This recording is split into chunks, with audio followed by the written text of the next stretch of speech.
విజయవాడ కృష్ణలంక పరిధిలో 25 ఏళ్ల గాదె సాయికృష్ణ అనే యువకుడిని పోలీసులు లాకప్ డెత్ చేసిన విషయం మీ అందరికీ తెలిసిందే. అయితే ఈ కేసుకు సంబంధించి ఈ రోజు విజయవాడ కృష్ణలంక సీఐ నాగరాజు ఎవరైతే ఉన్నారో సిట్ అధికారులు సీఐ నాగరాజు నివాసం వద్దకి చేరుకుని నాగరాజునైతే అరెస్ట్ చేయడం జరిగింది.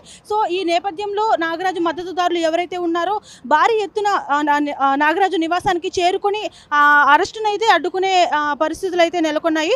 సో పోలీసులు ఎంతో చాకచక్యంగా అంటే సీఐ నాగరాజు మద్దతుదారులు మరి ఎక్కువ మంది రావడంతో పోలీసులు ఎంతో వ్యూహాత్మకంగా అటు వారికి ఎటువంటి ఇబ్బంది కలగకుండా అలాగే ఎటువంటి లాఠీ చార్జ్ కూడా అనేది ఏమీ లేకుండా చాలా చాకచక్యంగా అరెస్టును అయితే చేయడం జరిగింది. సో ఈ నేపథ్యంలో సీఐ నాగరాజుని ఈరోజు విజయవాడ కమాండ్ కంట్రోల్ ఆఫీస్కి అయితే తీసుకుని రావడం జరిగింది. ఇక్కడ సిట్ అధికారులు సీఐ నాగరాజుని విచారించే పరిస్థితి అయితే నెలకొంటుంది. అయితే ఇక్కడ మద్దతుదారులు భారీగా ఉండడంతో ఉద్రిక్తత పెరగకుండా పోలీసులు అత్యంత వ్యూహాత్మకంగా వ్యవహరించారు. అందరినీ డైవర్ట్ చేస్తూ హైడ్రామా నడుమ ఏఆర్ గ్రౌండ్స్ మీదుగా సీఐ నాగరాజును కమాండ్ కంట్రోల్ సెంటర్ కు తరలించారు. ప్రస్తుతం కమాండ్ కంట్రోల్ సెంటర్ లో నాగరాజు ఉన్నారు. అయితే ఇక్కడి నుండి స్టేట్ గెస్ట్ హౌస్ కు తరలించి సిట్ అధికారులు ఆయన విచారించే అవకాశం అయితే ఉంది. నిజానికి సిఐ నాగరాజు ఈ కేసులో అడ్డంగా బుక్ అవడానికి ప్రధాన కారణం ఏంటి అంటే సీసీటీవీ ఫుటేజ్ ఏదైతే ఉందో దాన్ని మాయం చేయడమే.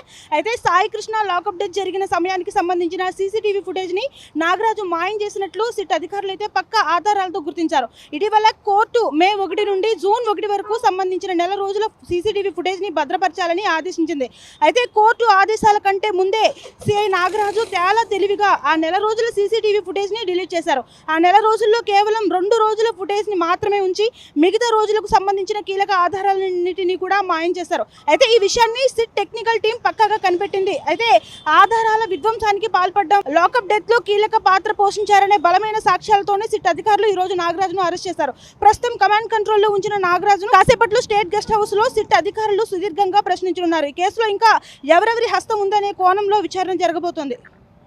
సో ఈ కేసుకు సంబంధించి ఇంకా ముందు ఏం జరగబోతుంది అనేది రేపటి వరకు అయితే వేచి చూడాల్సి ఉంది. వీడియో జర్నలిస్ట్ సందీప్తో నందిని, విజయవాడ.